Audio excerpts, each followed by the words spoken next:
আজকে আমরা আপনাদের দেখাবো কিভাবে তালের পিঠা ও বড়া বানাতে হয়। প্রথমে আপনাদেরকে যা করতে হবে, বাজার থেকে ভালো মানের পাকা কিছু তাল সংগ্রহ করতে হবে। তালটিকে ভালো করে পরিষ্কার করে একটি পরিষ্কার পাত্রে রেখে প্রথমে তালের খোসা ছাড়াতে হবে।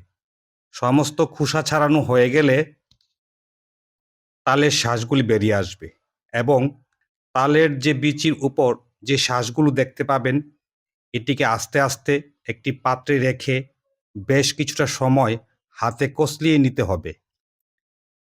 অনেকক্ষণ কষলানোর পর আস্তে আস্তে রস বেরোতে থাকবে। এভাবে বেশ কিছুক্ষণ আপনাদেরকে করতে হবে। প্রয়োজনে কিছু হালকা পানি দিয়ে তালের খোসার উপর এভাবে কষলাতে হবে। কষলানো শেষ হয়ে গেলে আপনারা একটি ছাঁকনি ব্যবহার করবেন।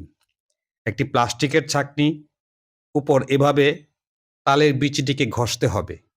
ঘষতে ঘষতে এক পর্যায়ে সবগুলি বিচি এভাবে ঘষে শেষ করে নিচে পাত্রে অবশ্যই তালের রস দেখতে পাবেন। তারপর আপনাদের যা করতে হবে, সমপরিমাণ সুজি, সমপরিমাণ ময়দা এবং বেকিং সোডা এবং সমপরিমাণ লবণ ব্যবহার করতে হবে। সবকিছু দেওয়া হয়ে গেলে আপনাদেরকে তালের রসের সাথে সবকিছুকে ভালোভাবে মিক্স করতে হবে, যাতে খুব সুন্দরভাবে মিক্স হয়ে যায়, সেদিকে খেয়াল রাখতে হবে। মিক্স শেষ হয়ে গেলে পাত্রটিকে একটি ঢাকনা দিয়ে ঢেকে দিতে হবে। তারপর ৫ থেকে ৬ ঘন্টা এভাবে রেখে দিতে হবে। ৬ ঘন্টা পর ঢাকনাটি খুললেই বুঝতে পারবেন মিশ্রণটি অনেকটা ফুলে উঠেছে। অর্থাৎ আপনার যে প্রক্রিয়াটি, এই প্রক্রিয়াটি সুন্দরভাবে সম্পন্ন হয়েছে। এবার বড়া তেলে দেওয়ার পালা। একটি গরম পাত্রে তেলটিকে ভালো করে গরম করে এভাবে আস্তে আস্তে ছোট ছোট আকারে কড়াইয়ের মধ্যে ছেড়ে দেবেন।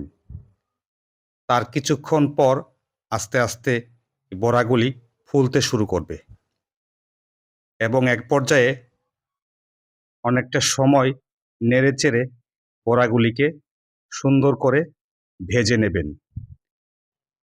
দেখবেন একসময় খুব সুন্দর লাল টুসটুস করে ফুলে উঠছে। তারপর বড়াগুলিকে আপনারা একটি চিনির পাত্রে চিনির শিরায় ছেড়ে দিতে হবে। কিছুক্ষণ চিনির শিরায় রেখে নেড়েচেড়ে বড়াগুলিকে উঠিয়ে একটি ভালো পাত্রে সংরক্ষণ করুন। এভাবেই আপনার তৈরি হয়ে গেল তালের বড়া অথবা তালের পিঠা।